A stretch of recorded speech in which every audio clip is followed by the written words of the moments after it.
మౌనం వీడిన కవిత మోదీపై ఫైర్.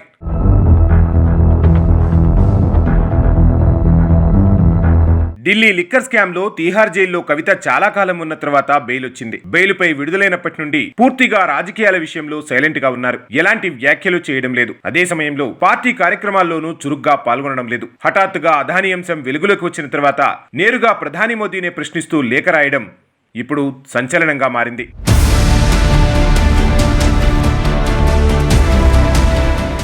అఖండ భారతంలో అదానీకో న్యాయం, ఆడబిడ్డకో న్యాయమా అని ప్రధాని మోదీని కవిత ప్రశ్నించారు. జైలు నుంచి విడుదలైన తర్వాత తొలిసారి రాజకీయపరమైన ట్వీట్ చేశారు కవిత.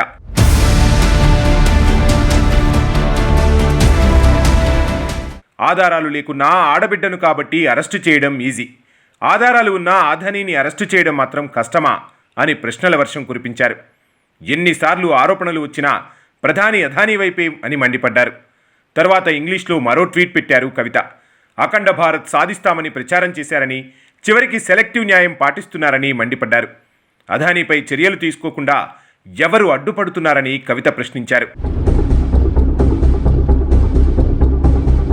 భారత్లో విద్యుత్ ఒప్పందాల విషయంలో అదానీ పెద్ద ఎత్తున లంచాలు ఇచ్చారని ఆరోపిస్తూ అమెరికా కోర్టులో కేసు నమోదైంది. అమెరికా నుంచి తప్పుడు మార్గాల్లో పెట్టుబడులు ఆకర్షించేందుకు ఇలా చేశారనేది ప్రధాన ఆరోపణ.